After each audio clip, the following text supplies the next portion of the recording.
Okay, so project sponsor basically ये आप practically जब ऑर्गेनाइजेशन के अंदर प्रोजेक्ट्स आइडिया एक कंसीव होता है, तो उस आइडिया के वक्त ही वो किसी एक खास डिपार्टमेंट का, किसी एक खास एरिया का, किसी एक खास इंडिविजुअल का माइंड माइंड में आता है। लेट से वो ट्रांसपोर्ट वालों के माइंड में है कि यार हमारी पुरानी व्हीकल्स जो हैं वो बहुत ज़्यादा प्रॉब्लम कर रही हैं, उनकी मेंटेनेंस कॉस्ट बढ़ती जा रही है, तो हमें कुछ व्हीकल्स रिप्लेस कराना है। हमारा पूरा अपना फ्लीट, मेरे पास 50 गाड़ियों का फ्लीट है, उसको मुझे चेंज करना है। तो अब ये जो चीज़ है ना, ये लेट से जो ट्रांसपोर्ट का हाईएस्ट लेवल पे मैनेजर है वो इस चीज़ को देखता है। अब इस आइडिया को या इस प्रोजेक्ट प्रपोजल को इस पूरी ऑर्गेनाइजेशन में इसकी इम्पोर्टेंस मनवाना, इसको जगह जगह अप्रूव कराना, इस आइडिया को लेके सक्सेसफुली आगे चलना, और फिर इसको as a project final top management से मांगना कि ये क्यों इतना ज़रूरी है, क्यों ऐसा करना बेहतर है, वगैरह वगैरह, ये स्पॉन्सर का काम है। तो अगर मैं ये कहूँ कि स्पॉन्सर चैंपियन होता है उस बिजनेस आइडिया का, या स्पॉन्सर उस बिजनेस आइडिया का फ्लैग बेरर होता है, वो उसका अलम उठा के चलता है और वो प्रोटेक्ट करता है अपने इस आइडिया को। इसके अगेंस्ट बहुत सारे लोग होंगे, लेकिन वो सबको कायल करके फाइनली वो प्रोजेक्ट को अप्रूव कराता है। जब प्रोजेक्ट अप्रूव हो जाता है तो फिर उसके बाद वो प्रोजेक्ट मैनेजर को नॉमिनेट कर देता है। अब प्रोजेक्ट मैनेजर जो है उसका काम यह है कि वो इस प्रोजेक्ट के अंदर मगन हो जाए। अगर कोई प्रॉब्लम आता है तो स्पॉन्सर को बताए कि ये मसला है। अब हो सकता है इस दौरान बहुत सारे लोग इस प्रोजेक्ट पे कुछ भी वजह से उस पे चेंजेस रिक्वेस्ट करें, ये कर दें यार, यूं कर देते हैं, या वो कॉपरेट ना कर रहे हो, वगैरह वगैरह। तो स्पॉन्सर इस प्रोजेक्ट को एक्सटर्नल वर्ल्ड से, अननेसेसरी चेंजेस से, अननेसेसरी डिस्टर्बेंस से बचा के रखते हैं, ताकि प्रोजेक्ट मैनेजर और उसकी टीम पूरा काम करे। प्रोजेक्ट मैनेजर को कोई प्रॉब्लम है तो इससे पूछता है। ये तो है इसका मतलब कोऑपरेटिव रोल। एक बॉसिव रोल होता है, वो क्या होता है कि वो इससे पूछता भी है भाई प्रोग्रेस क्या है, और जब प्रोजेक्ट मैनेजर इसको जाके अपनी प्रोग्रेस में प्रॉब्लम बताता है, बार बार चेंज रिक्वेस्ट लेके जाता है, तो जाहिर है स्पॉन्सर पे उस पर उसकी क्लास भी लेता है। But sponsor is the father of this, अगर मैं कहूँ, और या it's grand father of the project, और प्रोजेक्ट मैनेजर को आप मे बी फादर कह लें। ठीक है। अच्छा, ये हमने देखा था कि प्रोजेक्ट मैनेजर जो स्पॉन्सर है वो प्रोजेक्ट के स्टार्ट में इनिशिएटिंग के वक्त ज्यादा हैविली इन्वॉल्व होता है, लेकिन बाद में उसकी इन्वॉल्वमेंट कम होती जाती है। मसलन प्रोजेक्ट मैनेजर जो, अगर मैं कहूँ यहाँ पे इनिशिएटिंग के अंदर, जब प्रोजेक्ट इनिशिएट हो रहा होता है तो वो क्या कुछ करता है, तो आपके सामने है, ये प्रोजेक्ट स्टेक होल्डर होता है और इसी के पास सारी वो रिक्वायरमेंट्स होती हैं। रिक्वायरमेंट्स क्या क्या बनाना क्या है प्रोजेक्ट मैनेजर को तो नहीं पता, कस्टमर से ली है या खुद बनाया है, जो भी आइडिया वो ये बताएगा कि भाई ये चीज़ शामिल है, ये चीज़ नहीं शामिल, इस चीज़ को ऐसे करना है, इस चीज़ को ऐसे नहीं करना, वगैरह वगैरह। तो ये रिक्वायरमेंट्स इतने बजट में करना है, इतने डे में करना है, जिनको हमने कल कंस्ट्रेंट का नाम दिया था, वो कंस्ट्रेंट्स, वो ऑब्जेक्टिव, सारा कुछ ये बताता है प्रोजेक्ट मैनेजर को। फिर participate in developing the business case. ये बिजनेस केस क्या चीज होती है, कोई बता सकता है? पढ़ाया हुआ मैंने। Need of project. बिल्कुल, ये एक डॉक्यूमेंट होता है। जब प्रोजेक्ट शुरू में आइडिया कंसीव किया जाता है तो वो प्रोजेक्ट मैनेजर को एक ना पूरी बताता है कि प्रोजेक्ट की नीड क्यों थी, उसकी इकोनॉमिक फिजिबिलिटी क्या है, क्या क्या काम हम खुद करेंगे, क्या क्या काम हम बाहर से कर सकते हैं, हमारे पास रिसोर्सेज क्या है, एंड सो ऑन। तो उसकी जो पूरा business need as well as economic feasibility and how how we will do it broader level पे, वो सारी चीजें बिजनेस केस के अंदर आ जाती है। ठीक है जी। अच्छा, अब बिजनेस ऑल्टरनेटिव्स क्या थे एंड सो ऑन। ये जो बिजनेस केस है ये बनाता है, एक्चुअली ये डेवलप करना किसका काम है? स्पॉन्सर का। ये बात याद होगी जो मैंने कहा, स्पॉन्सर का काम है। क्लियर है ये बात? मैं, अगर आप हाँ यस बोलेंगे तो सर। मैं आगे चलूंगा। हाँ, एक बात और मुझे बतानी है। प्रैक्टिकली ऑर्गेनाइजेशंस के अंदर होता ये है कि लेट से ये डायरेक्टर साहब हैं, जिनका ये प्रोजेक्ट था, तो डायरेक्टर खुद ये काम नहीं कर रहा होगा, वो अपने नीचे किसी मैनेजर को, असिस्टेंट मैनेजर को टास्क कर रहा होता है कि भाई आप ये बिजनेस केस बना के लाओ। उसके नीचे लोग काम करते हैं, और मोस्ट ऑफ द टाइम यही असिस्टेंट मैनेजर या वो जो मैनेजर है, इसी को वो बाद में प्रोजेक्ट मैनेजर के तौर पे अपॉइंट कर देता है। क्योंकि जब वो आइडिया बन रहा था, जब वो आइडिया का बिजनेस केस बन रहा था, और इसके बाद एक वो बेनिफिट मैनेजमेंट प्लान बन रहा था, ये सारी चीजों में ये मैनेजर या असिस्टेंट मैनेजर जो इसके नीचे है वो इसके साथ क्लोजली काम कर रहा होता है। तो अगर मैं ये कहूँ कि ये डेवलप करना, ये बनाना काम है स्पॉन्सर का, तो yes, but this project manager may assist the director और the sponsor in development of this. ना सिर्फ ये, बल्कि इसके बाद जब चार्टर बनेगा जिसमें उस चार्टर के अंदर इस प्रोजेक्ट मैनेजर को पावर्स दी जाएंगी, हो सकता है उसका ड्राफ्ट भी यही मैनेजर खुद बना के जाए, ठीक है।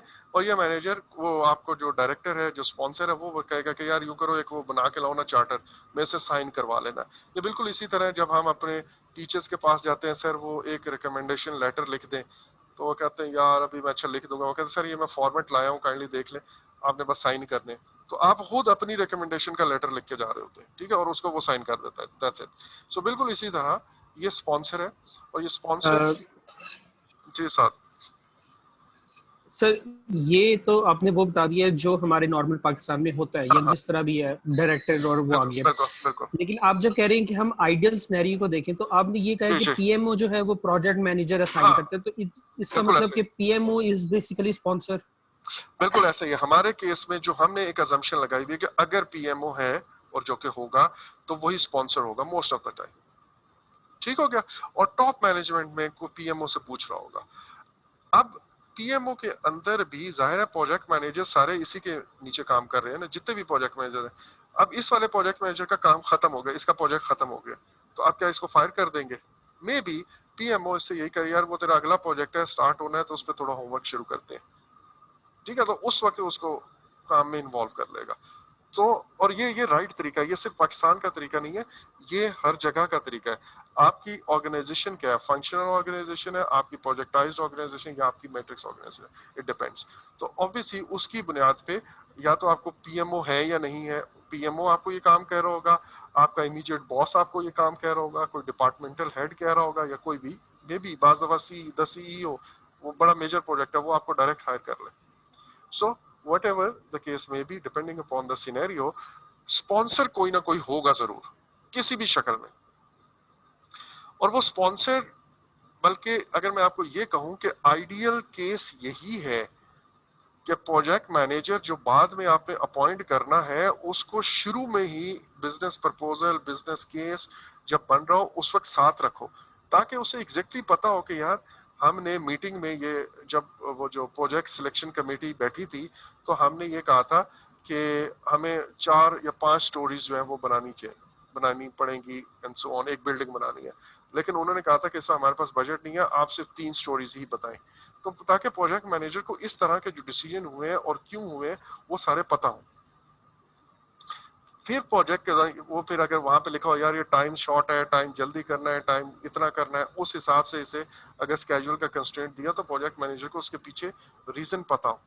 अगर ऐसा नहीं है, बाज दफा ऐसा होता है कि ये हमारा इन हाउस काम चल रहा होता है और हम प्रोजेक्ट मैनेजर एंड टीम बाहर से हायर करते हैं, तो उस केस में ऑब्वियसली हम उसको ये बिजनेस केस देंगे, और इनिशियल मीटिंग के अंदर वो जो बाहर से हम प्रोजेक्ट मैनेजर लेके आए हैं, वो प्रोजेक्ट मैनेजर इन लोगों से डिस्कस जरूर करेगा। ये जो टॉप मैनेजमेंट है, ये फॉर दैट मैटर स्पॉन्सर है, वो उसको अपनी सारी ख्वाहिशात, सारा काम करना कैसे है, काम करना क्या है, मेरी क्या प्रेफरेंसेस हैं, क्या क्या चीज़ों के बारे में I would be very strict, क्या क्या चीज़ों के बारे में आई बी फ्लेक्सिबल, वो सारी बातें प्रोजेक्ट मैनेजर को वो जरूर बताता है। अच्छा जी, अब प्रोजेक्ट मैनेजर, वो मैंने चैंपियन वाली बात कर दी, गैदर करेगा appropriate support for the project, ताकि उस प्रोजेक्ट का अप्रूवल हो जाए, एंड देन वो फंडिंग देगा। फिर उसके बाद वो डिफाइन करेगा कि प्रोजेक्ट के ऑब्जेक्टिव्स क्या क्या है, और दो शुड बी ऑब्वियसली मेजरेबल। ऐसे हवाई बात ना हो कि यार अच्छा सा कर दो, ऐसा ना हो, मेजरेबल हो, उसको आप बताएं अच्छे का मतलब क्या है। प्रोवाइड्स हाई लेवल रिक्वायरमेंट्स, क्योंकि डिटेल रिक्वायरमेंट्स प्रोजेक्ट मैनेजर बाद में बताता है। मतलब अगर मैं हाई लेवल कहूँ ना, मुझे घर बनाना है, तो डबल स्टोरी होगा विद 1 बेसमेंट होगा, और इसकी 2 एंट्रेंसेस होंगी, and it will include all the electrical work, it will include all the plumbing work, it will include all the. लेकिन अब उसके बाद जो डिटेल है, वो तो प्रोजेक्ट मैनेजर जब आएगा ना, वो फिर कस्टमर से, यूजर से डिटेल अपना पूरा प्लान जरूर बताएगा, लेकिन ये high level requirements early stage पे ही हमें पता चलनी चाहिए। Provide information regarding the initial scope, यही इसी से हम इनिशियल स्कोप की बात कर रहे हैं। मे डिक्टेट माइलस्टोन्स, और साथ साथ वो की इवेंट्स माइलस्टोन के बारे में मैंने आपको कहा था कि वो लाजमी आपको कहते हैं कि यार ये वाला जो कम से कम ना जो बेसमेंट है ना, ये मॉनसून के पहले पहले कर दो, वरना ये पानी खड़ा हो जाएगा, हमारे लिए बड़ा मसला होगा। तो मॉनसून से पहले पहले कर दो, बाकी तुम बाद में बेशक स्ट्रक्चर करते रहो, कम से कम हमारा जो पैनल लेंटर है वो इतनी देर तक जो है ना उसकी स्लैब आ जानी चाहिए। ठीक है, तो इस तरह के कोई की स्टोन, कोई माइलस्टोन, कोई डेट्स, कोई रिस्ट्रिक्शंस वो जरूर बता सकता है। फिर वो ये भी देखते हैं, जो हमने ये कंस्ट्रेंट की बात मैंने आपको की भी है, पहले बताई भी है, provides information that helps develop the project charter. अब वो चार्टर बेसिकली वो एक पावर, एक अथॉरिटी इशू तो इसी ने करनी है, स्पॉन्सर ने, बट वो ये देखता है कि यार वो सारे काम खुद नहीं करता, तो वो नेसेसरी इंफॉर्मेशन जरूर बता देता है कि भाई इसके अंदर इतना बजट रखना है, इतना ये रखना है, इतना ये रखना है, फलां चीज भी डाल लेना, फलां चीज भी डाल लेना। वो जो इन्फॉर्मेशन चाहिए वो प्रोजेक्ट चार्टर के अंदर डालने के लिए स्पॉन्सर देगा। gives project manager authority as outlined in the project charter, power यही देगा। set priorities between the projects, encourage finalization of high level requirements and scope by the stakeholders, guides the process to get project approved and formalized। ये सारी बातें मैं आपको बता चुका हूँ, और इस काम में प्रोजेक्ट मैनेजर उसको असिस्ट जरूर कर सकता है। ये तो था प्रोजेक्ट का इनिशिएट होना। अब है प्रोजेक्ट की प्लानिंग। प्रोजेक्ट की प्लानिंग के अंदर ये जो स्पॉन्सर है वो आपको पहली बात तो ये कि टाइम दे प्लान करने का। वो जो मैं बार बार कह रहा हूँ ना 30 डेज, अगर साथ आप प्लान हुए ना स्पॉन्सर, तो आपने कहना है मुझे 10 दिन में करके दो। ठीक है, ये नहीं करना हमने हमने उसे सफिशिएंट टाइम देना है ताकि प्रोजेक्ट मैनेजर उसके अंदर कर ले। एक्सपर्ट जजमेंट, एक्सपर्ट जजमेंट से मुराद क्या है यहाँ पे? स्पॉन्सर देखें टॉप पे बैठा हुआ है, ये वो वाली एक्सपर्टीज में भी जो टेक्निकल एक्सपर्टीज है सिर्फ वो वाली नहीं, बल्कि प्रोजेक्ट जो स्पॉन्सर है वो टॉप पे बैठा हुआ है, उसे बहुत सारी इंफॉर्मेशन पता है किस प्रोजेक्ट की प्रायोरिटी कितनी है, इस प्रोजेक्ट के अंदर क्या करना है, कितनी डेप्थ में जाना है, कितनी डिटेल में जाना, वगैरह वगैरह। तो इसके बारे में एक्सपर्ट जजमेंट वो प्रोजेक्ट मैनेजर को देगा। फिर जो फाइनल प्रोजेक्ट मैनेजमेंट प्लान बनेगा उसको ये स्पॉन्सर अप्रूव करेगा। जब ये अप्रूव हो जाता है तो फिर प्रोजेक्ट मैनेजर एग्जीक्यूटिंग पे लग जाता है। ठीक है, लेकिन इस काम से पहले वो डब्ल्यूबीएस को एक दफा कह सकते हैं यार मुझे दिखा लेना, ताकि डब्ल्यूबीएस हमें अपना काम क्या करना है वो क्लियर हो, और जब वो क्लियर हो जाएगा तो उसके बाद हम काम करेंगे। रिस्क जो है वो आइडेंटिफाई करता है। रिस्क से मुराद क्या है? High level risk specially, low level भी ऑब्वियसली वो डिटेल में बाद में, लेकिन high level risk specially. High level से मुराद के प्रोजेक्ट मैनेजर को पता होता है जो टॉप पे क्या चल रहा है, बाहर बाहर क्या चला यार, वो ऑर्गेनाइजेशन ने हमें नेक्स्ट ईयर ये काम करना है, उससे पहले पहले ये कंप्लीट कर लेना वरना फंड शॉर्ट हो जाएंगे। यार वो इस दफा बजट में ये काम करना चाह रहे हैं, तो हम मतलब जो ऑर्गेनाइजेशन का कंपनी का बजट है उसमें ये करना चाह रहे हैं, तो काइंडली उससे पहले पहले ये कर लेना। तो जो टॉप लेवल की चीजें हैं वो जाहिर है sponsor is at the top at the height, उससे ज्यादा उसकी विजिबिलिटी ज्यादा दूर तक होती है। Help evaluate trade off using crashing. अब ये क्रैशिंग क्या है, फास्ट ट्रैकिंग क्या है, और ये री एस्टिमेटिंग। री एस्टिमेटिंग का तो आपको पता चल गया, आज हमने इसका जिक्र भी किया था। लेकिन क्रैशिंग एंड फास्ट ट्रैकिंग ये टाइम को, एक हमारा बजट एक खास ड्यूरेशन है प्रोजेक्ट का, इस ड्यूरेशन को अगर मुझे कम करना हो तो मेरे पास डिफरेंट तरीके हैं। मसलन एक एक्टिविटी इस हफ्ते में होनी है, एक एक्टिविटी इस हफ्ते में होनी है, तो मैं कहूँ यार इस एक्टिविटी का कुछ हिस्सा पैरेलल पहले से इसे स्टार्ट कर दो। मसलन मैंने ये सोचा हुआ कि यार जब क्लस्टर हो जाएगा तो उसके बाद मैं अपना पेंट वर्क शुरू करूंगा। अब मैं कहता हूँ कि यार इतना टाइम नहीं है, हम यूं करते हैं कि जिन हिस्सों का प्लस्तर ड्राई होता जा रहा है हम पैरेलल में पेंट पेंट शुरू कर दें, तो हम अपना ये काम जल्दी खत्म कर लेंगे। तो ये पैरेलल करना, इसको हम मे भी फास्ट ट्रैकिंग कह देंगे।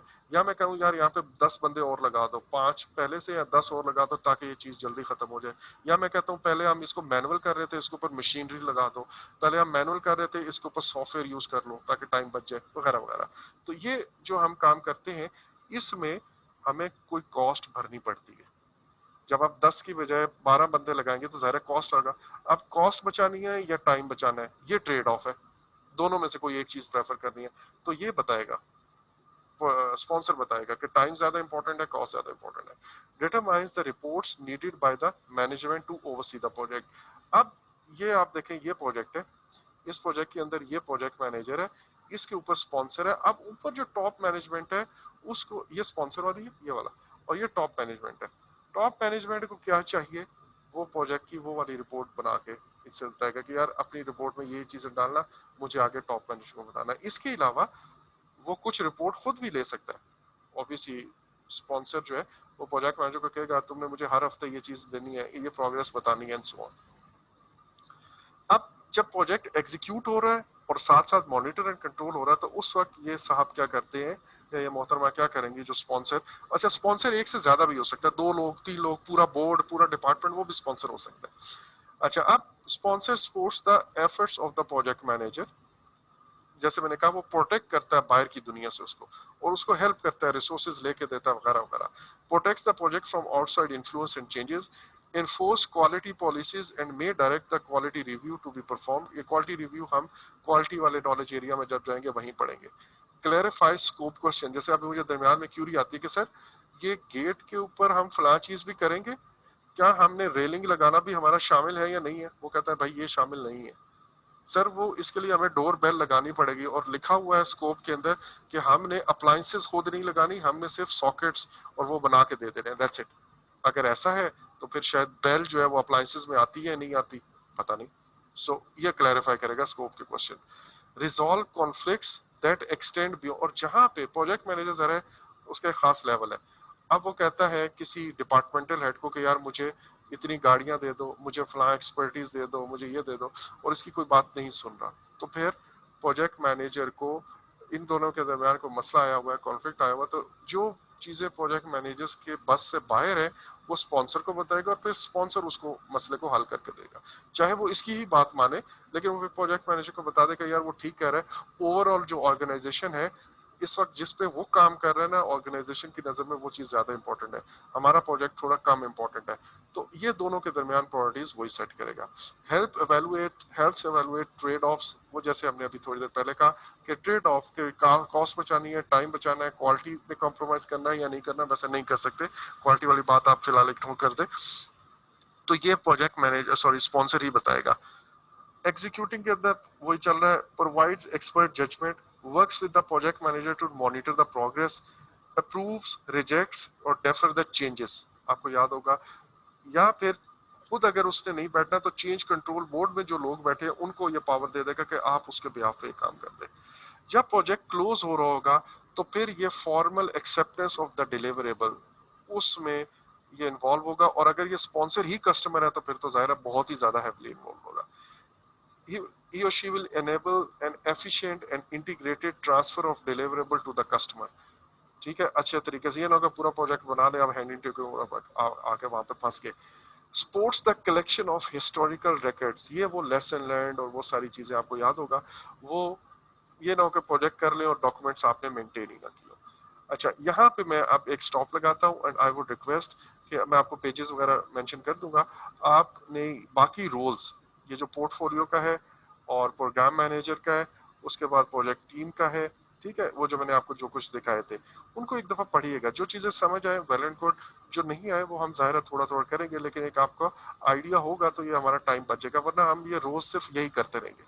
ठीक है, मैं जनरली ये स्किप करवा देता हूँ, मैं नहीं करता ये, जिन लोगों को प्रोजेक्ट मैनेजमेंट का पहले से पता है मैं उन लोगों को करवा मतलब उनको कहता हूँ कि वो खुद ही पढ़ लें।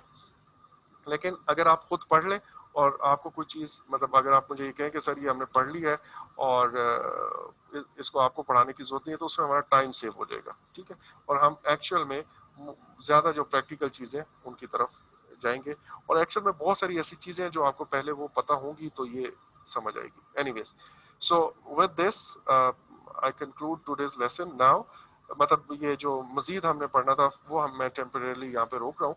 अब मैं जा रहा हूँ एक और तरफ और वो है हमारा क्विज।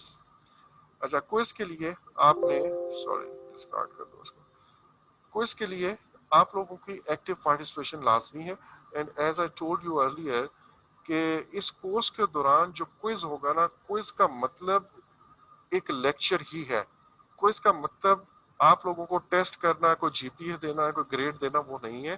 क्विज का मकसद ये है कि आपके अंदर वो जो एनालिटिकल स्किल्स हैं, इसके जो ट्रिकी क्वेश्चंस हैं, उनके अंदर ट्रिक कैसे छुपा होता है वो चीज़ आप सीखें, ठीक है। तो इसमें प्लीज़ एक्टिवली पार्टिसिपेट जरूर कीजिएगा, और इसमें कोई एम्बैरेसमेंट वाली बात नहीं है, गलत हो या ठीक हो। मैंने आज बड़े एक दो क्वेश्चंस के अलावा बड़े बेसिक लेवल के क्वेश्चंस हैं, तो आपको वो समझ आ जाए, ये आहिस्ता आहिस्ता मैं इसमें मजीद ट्रिक शामिल करता जाऊंगा, ताकि आप ना थोड़ा सा एग्जाम की तैयारी भी साथ साथ हमारी वो चीज शुरू हो, सिर्फ नॉलेज गेन करना वो ना हो रहा हो। पहले जी question number 1, which of the following is a common problem in the close project.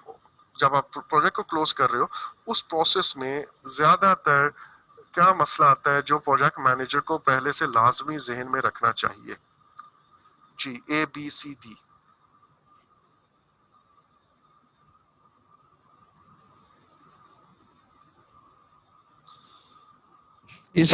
Sir C. Completing the quality assurance plan. अच्छा, और B, I think. Obtaining scope verification. Okay, आगे नेक्स्ट जी। सारे एक एक दफा अपना बता दें यार, जो भी है। सर अभी सोच रहे हैं। अच्छा, जल्दी करना है, 9 बज गए।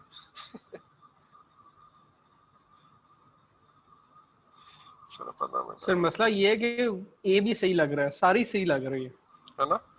अच्छा, अब ये मैंने आपको कहा था ना कि मेथड ऑफ एलिमिनेशन, मकसद इनका है चीजें सीखना, ठीक है। तो अब आपने चीजें सीखनी है। मैं आपको एक चीज बताता हूँ, किसी ने यहाँ पे अभी मुझे कहा था सर मुझे लगता है ऑब्टेनिंग स्कोप वेरिफिकेशन। ऑब्टेनिंग। अच्छा आई चलो, might be wrong. Okay okay, चलो ए से शुरू करते हैं, ए से शुरू करते हैं। बी। अगर प्रोजेक्ट चार्टर है, प्रोजेक्ट चार्टर तो प्रोजेक्ट के स्टार्ट में बनता है ना। अभी हम बार बार ये कह चुके हैं ना, project charter actually start of the project होता ही चार्टर से। जब चार्टर लिखा जाता है तो उसके अंदर एक फॉर्मल इनिशिएटिंग होती है ना। तो ये तो प्रोजेक्ट क्लोजिंग पे नहीं होगा, करेक्ट? Yes. आगे चलें। स्कोप वेरिफिकेशन जो होती है ना, ये एक्चुअल में आप पढ़ेंगे, क्योंकि अभी आपने पढ़ा नहीं हुआ, लेकिन आप पढ़ेंगे कि प्रोजेक्ट का स्कोप हम साथ के साथ वेरीफाई कराते जाते हैं। आप एस्यूम करें कि मैंने एक बिल्डिंग बनानी है जो कि 10 स्टोरी है, तो जब मैं फर्स्ट फ्लोर सेकंड फ्लोर बना लूंगा तो मैं उस वक्त इंटरम, इसको हम कहते हैं इंटरम डिलीवरेबल, उनकी स्कोप की वेरिफिकेशन मैं साथ के साथ कराता जाऊंगा। ये ना हो कि जब अगर मैं ऐसा नहीं करूंगा तो मैं 10 महीने 12 महीने के बाद कस्टमर को बुलाऊं और वो कहूँ कि यार ये, वो मुझे कहे कि यार ये क्या बना दिया। उस वक्त ये सारी बिल्डिंग गिराना वो मेरे 10 महीने की एफर्ट को जाया करने के बराबर होगा, और जो कॉस्ट होगी वगैरह वगैरह वो तो है ही। तो ये आप टेक्निकली ये चीज पढ़ेंगे कि स्कोप वेरिफिकेशन हम इंटरम डिलीवरेबल्स की साथ के साथ करते हैं। आगे चलें। Completing the quality assurance plan. तो प्लान तो मैं प्लानिंग में बनाऊंगा ना, उसके Yes. बाद एग्जीक्यूटिंग होगी, फिर मैं उसकी मॉनिटरिंग एंड कंट्रोलिंग, और फिर जाके प्रोजेक्ट क्लोज होगा। ये क्रॉस आउट हो गया। ये 3 नहीं हो सकते। तो अंडरस्टूड है, अब आपका चौथा होगा। और ये मैंने आपको कल बताया था कि आपने अपने माइंड में एक ऑब्जर्वेशन या एक असम्पशन जो है ना वो रखनी है। और वो असम्पशन क्या है कि हम किस टाइप के ऑर्गेनाइजेशन स्ट्रक्चर में काम कर रहे हैं। हम मे बी हम जो प्रोजेक्टाइज्ड है, या एक्चुअल में आपने वो रखने मैट्रिक्स ऑर्गेनाइजेशन माइंड में रखनी है, ठीक है। और मैट्रिक्स में भी बैलेंस मैट्रिक्स। कुछ लोग हमारे प्रोजेक्ट पे ऐसे होंगे, जब प्रोजेक्ट खत्म हो रहा होगा तो वो वापस अपनी टास्क की तरफ, अपने डिपार्टमेंट की तरफ, या अगर वो बाहर के हैं तो वो अपने नए प्रोजेक्ट को ढूंढने की तरफ चल जाएंगे। आखिर पे प्रोजेक्ट मैनेजर्स के लिए ना ये बड़ा मसला होता है कि वो अपनी रिसोर्सेज को रिटेन कर सकें आखिर तक। स्पेशली प्रोजेक्ट जब क्लोज होता है तो उसके अंदर बहुत सारा काम ऐसे होते हैं जो रिकॉर्ड कीपिंग के होते हैं। अब उस वक्त उसके डिपार्टमेंट वाले, टीम मेंबर्स के डिपार्टमेंट वाले उसको वापस बुलाना शुरू कर देते हैं कि भाई अब वो खत्म हो गया ना, अब क्या क्या करना है। लेकिन वो जो फाइनल लेसन लर्न है और उस तरह की जो चीजें हैं उसमें उसको ज़्यादा लोग इंपॉर्टेंट भी नहीं समझते, और वो विदड्रॉ करना, रिट्रीव करना शुरू कर देते हैं लोगों को। अच्छा, अब ये तो बात थी कि यार ये चीज हो सकती है या नहीं हो सकती। सॉरी, मतलब जो आंसर है वो डी है। लेकिन अगर आपको इसके बारे में कंफ्यूजन हो रही है तो आप मुझे ये बताएं जो कंफर्म गलत है वो कौन कौन से। प्रोजेक्ट चार्टर कंफर्म गलत है, scope Yes. Yes verification sir, और कंफर्म क्वालिटी वाला भी Yes. कंफर्म गलत है। कंफर्म होता है। अगर ये कंफर्म गलत है तो अगर एग्जाम के अंदर आपने माइंड में ये रखना है कि आपने वो लिखना है जो जो बेस्ट आपको लग रहा है, गिवन सिचुएशन के अंदर जो बेस्ट लग रहा है, बस। और जब आप एग्जाम दे रहे होगे तो ट्रस्ट मी होगा ऐसे ही कि जब आप ऑलमोस्ट 30 क्वेश्चंस कर लोगे ना तो आपको होगा कि यार मैं तो किसी के बारे में भी श्योर ना हूं, या मैं तो सिर्फ 5 पे श्योर हूं, 25 तो पता नहीं ठीक है या गलत है। उस केस में आपने माइंड में रखना है कि भाई आई एम श्योर कि जो मैंने छोड़े हैं या जो ड्रॉप किए हैं ना वो कंफर्म गलत थे, इसका मुझे नहीं पता डी ठीक है या नहीं है, लेकिन ये कंफर्म है कि ये गलत है। तो फिर आप इस तरह अगर आप आगे चलते जाओगे तो इंशाल्लाह एग्जाम में आपको आफाका होगा। ठीक है जी, अब नेक्स्ट स्टेटमेंट पढ़िएगा। सर मैं पढ़ूं? जी बेशक अपना पढ़ लें, आप रीड कर लें। ये ट्रिकी है, इसको बड़े आराम से कीजिएगा। You are a CEO of a large production firm and desire to improve project management practices in your company. There have been problems in the production process in the past, and the organization generally does a good job of fixing the problems as they arise. However, there are new team members scheduled to join in a few days, and people are concerned that some problems from the past may reappear as the new members join the team. What is the best thing to do in order to manage the production in your firm? A. Clearly define the work to be supplied by the other companies. B. Identify all the stakeholders for this project. C. Set up a project office. D. Retain the functional organizational structure. जी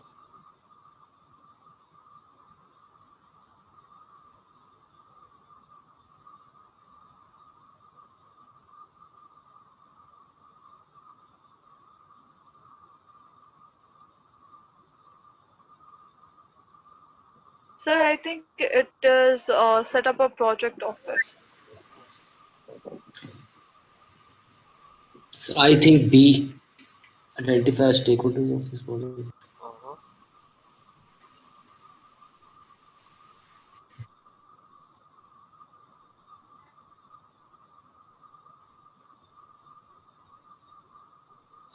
अच्छा जी, हो गया? बताइए जी जल्दी जल्दी, 2 answers आए अभी तक। Retain functional structure होगा। ये वाला डी वाला, ओके चलें। डी क्यों होगा? अरकम आप बताएं। सॉरी अरकम, आप कुछ कहना चाह रहे हैं? सॉरी सर डी आंसर दे रहा था कि मेरे ख्याल से भी डी होगा। अच्छा क्यों? सर एज इन के देखें उसमें वो बता रहे हैं कि प्रॉब्लम को वैसे भी वो पहले भी बड़े अच्छे से हैंडल कर रहे हैं, और हम उसको अगर थोड़ा सा इम्प्रूव करना चाहते हैं तो उसमें पहले हम अपना फंक्शनल जो स्ट्रक्चर है उसको देख के उसमें वहाँ से, क्योंकि जब प्रॉब्लम आती है तो बिल्कुल आपको शुरू से उसको चेक करना पड़ता है अगर उसको बिल्कुल आप अच्छे से इम्प्रूव करना चाहते हैं कि हमारे स्ट्रक्चर में कोई मसला तो नहीं है।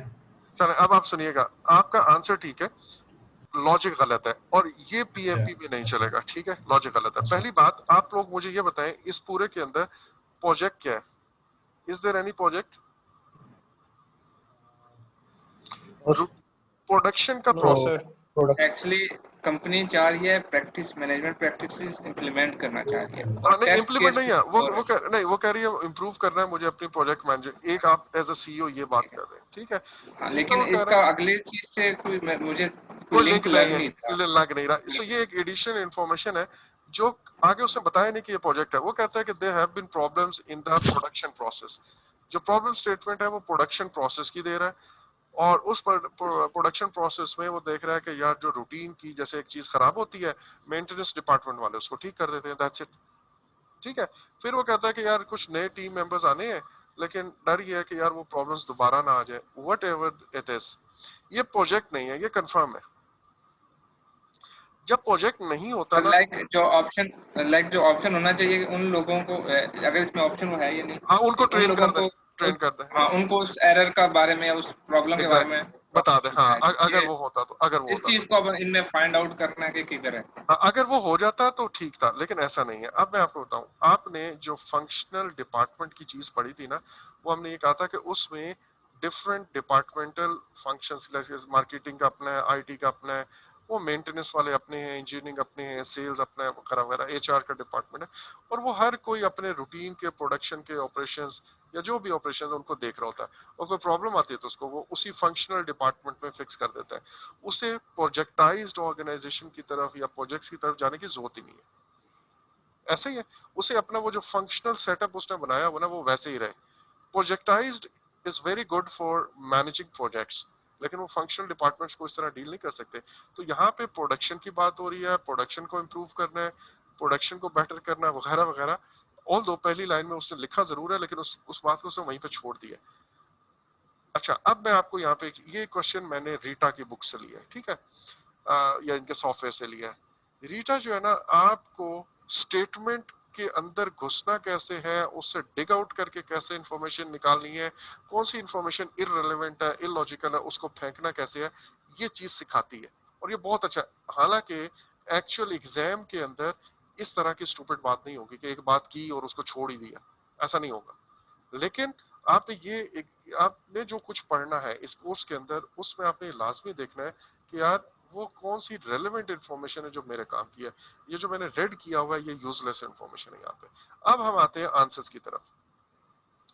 Clearly define the work to be supplied by the other companies. ऐसी कोई बात, कोई चीज पहले लिखी हुई है?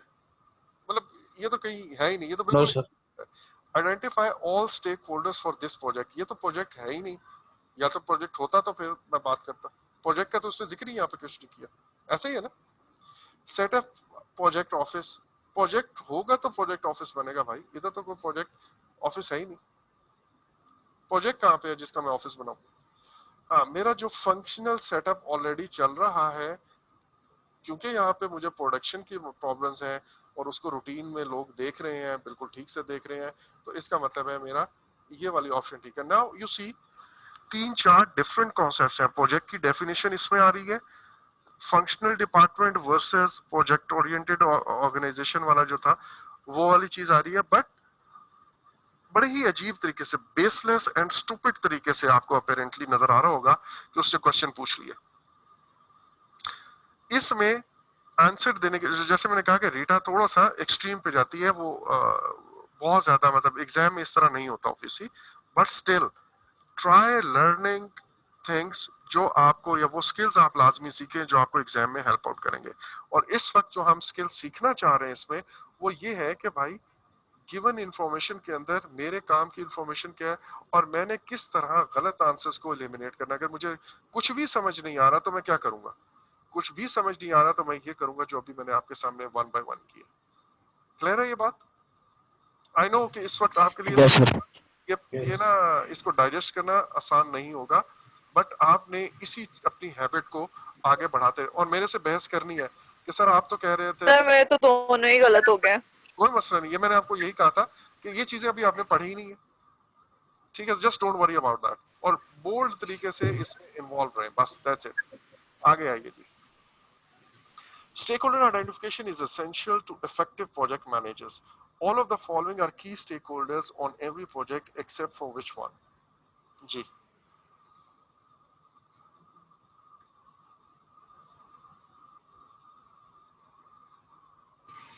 Influencers C.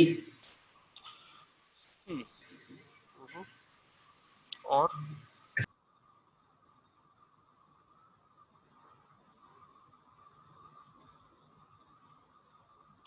जल्दी जल्दी बताइए, ये तो इतना सोचने वाला नहीं है।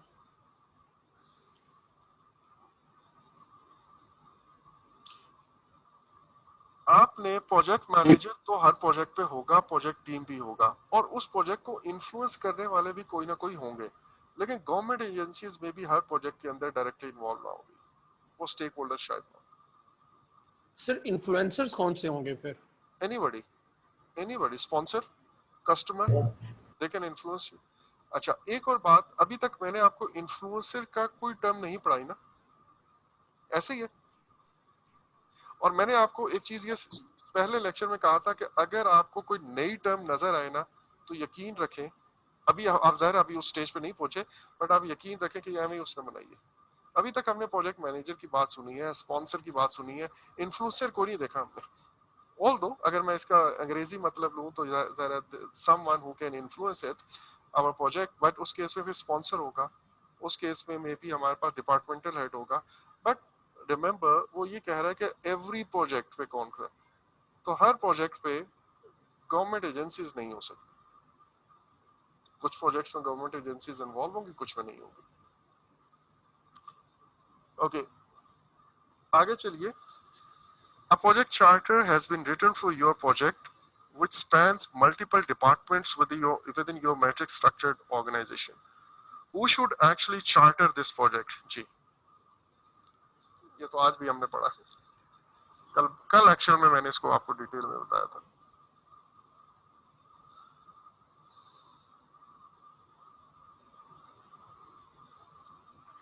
सी सर.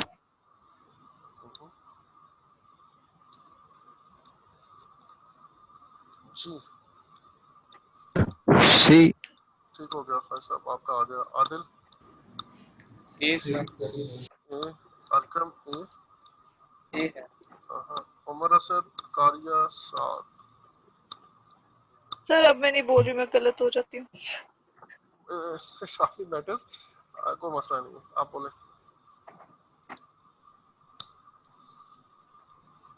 ये गलत करेंगे तो सीखेंगे. ओके, प्रोजेक्ट मैनेजर खुद अपने आप को कभी प्रोजेक्ट मैनेजर अपॉइंट नहीं कर सकता, ऐसे ही है ना? ऐसा ही है. सर मेरा बी वाला है वैसे. आपका अब भी पता है. नहीं गलती हो फंक्शनल जाए. Managers of each affected department. आपको मैंने कल कहा था जो प्रोजेक्ट मैनेजर है वो इस जगह पे ये फंक्शनल डिपार्टमेंट्स के साथ पैरेलल में या उनसे थोड़ा सा नीचे यहाँ पे कहीं होता है. ये functional departments different departmental heads हैं, फाइनेंस वाला, मार्केटिंग वाला, आईटी वाला, ठीक है, जिन्होंने इस प्रोजेक्ट के लिए प्रोजेक्ट मैनेजर को रिसोर्सेज देने हैं. मैट्रिक्स ऑर्गेनाइजेशन है ना, तो इसको रिसोर्सेज देने हैं.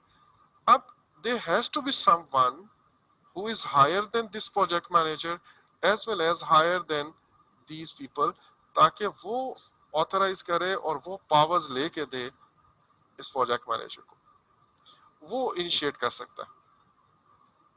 Clear? So it has to be an entity, जो मैं बार बार कह रहा हूँ आपको, जो मैंने कल आपको बताया था कि इस तरह एक ऑर्गेनाइजेशन के अंदर बिजनेस आइडिया आया है, तो चाहे वहाँ पे पीएमओ है, चाहे वहाँ पे वो बोर्ड ऑफ डायरेक्टर्स बैठा हुआ है, चाहे वहाँ पे कोई डिप्टी डायरेक्टर बैठा हुआ है वगैरह वगैरह, उसके नीचे होगा प्रोजेक्ट मैनेजर. इसी तरह इस ऑर्गेनाइजेशन के अंदर कोई है तो यहाँ पे फिर कोई देयर वुड बी समवन जो नीचे अपॉइंट करेगा किसी को.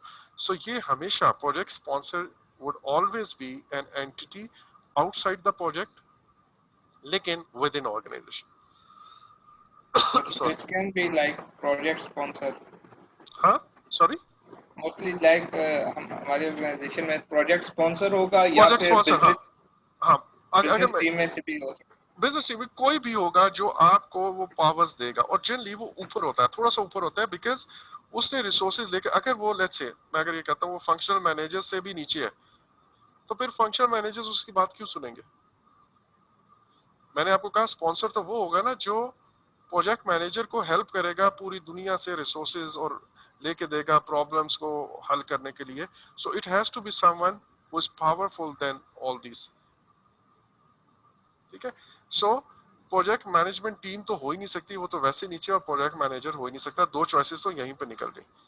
अब ये जो सी वाली है, it makes sense that it would be some entity outside the project but within the organisation. ठीक है जी,